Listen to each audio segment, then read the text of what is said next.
Hello there, I'm Michael Darby with Element Materials in our Connected Technology department. I want to talk to you about the manufacturer's risk assessment for the European Radio Equipment Directive, or the RED. Every manufacturer hopefully knows by now that you need to generate a risk assessment as part of your technical documentation. But a lot of manufacturers don't really understand when they should do that or what the document means. Important part of it is the chronological order in which you do it.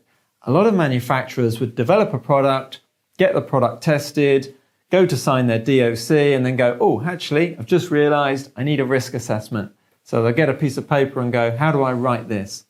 By that time, it's really too late. The risk assessment should come at the beginning stage. You first develop a product and you think, okay, can my product be used in the EU? You start writing that down. This is the start of your risk assessment. Can it be used in the EU? And if it can it be used in every EU member state or only some of them? So your risk assessment is growing now. Then you would look at your product and say, how do I test my product to show compliance to the Radio Equipment Directive? And this is where your risk assessment comes in. It's kind of like your test plan. You would identify which standards apply, so which safety standards are applicable, which EMC standards are applicable, which radio standards are applicable. And perhaps are any of the Article 3.3 standards applicable? After 2025, maybe, for example, some cybersecurity. So you'd look to see which standards apply to your product. And then the next step would be, well, how do I test my product? Now, we know the standards are really becoming quite strict on there only being one way to assess it, but there's still questions for you. So let's say, for example, you've got a Bluetooth device. There's 79 channels there. We know that you can typically test bottom, middle, and top channels only. And then as long as you're sure that there's a flat level and all channels perform the same, then that's probably okay. But what about Wi-Fi? Let's say you've got 2.4 gig Wi-Fi, and let's say you're testing the bottom and the top channels. Well, what if you've got power reduction on those? You're not testing the highest channels. So you're expected to figure all that out in your risk assessment so that when you go to the lab and go, based on how my product works, I need you to test to the standard, but I need you to test these channels or test in this way. Or my product could be used outdoors in Finland in winter or indoors or in a vehicle in Greece in summer. So the temperature range of my product is more extreme than the standard, for example.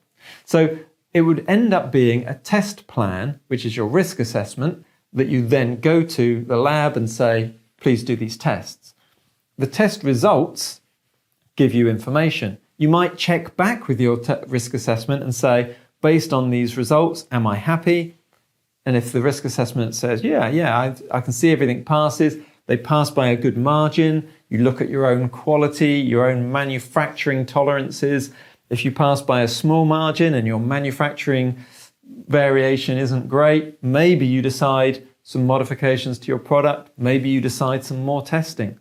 But always it ends up being the risk assessment dictates what testing you do, and then the test results lead to you signing your DOC. It's not so much a case of you saying, I'm going to test, and then based on my results, my risk assessment decides if I do my DOC or not. It's more like my risk assessment decides what testing I do. Maybe you would say, based on the testing, I look again at my risk assessment, and do I do more testing, or are those test results the final ones? A classic example would be taking a CE marked module and installing it in something else. That would definitely be the case where your manufacturer's risk assessment says, okay, I've got this module, I look at the module, I look at my product, I understand EMC, I understand safety, I understand RF engineering, I'm going to create a test plan. Or maybe I'm struggling with those things, so I go to a company like Element for some advisory services and support, and it ultimately all leads to a test plan, the risk assessment, and then the testing is done.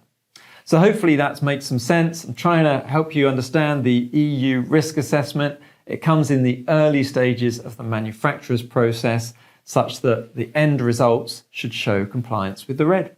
All right, well, good luck and reach out if you have any questions.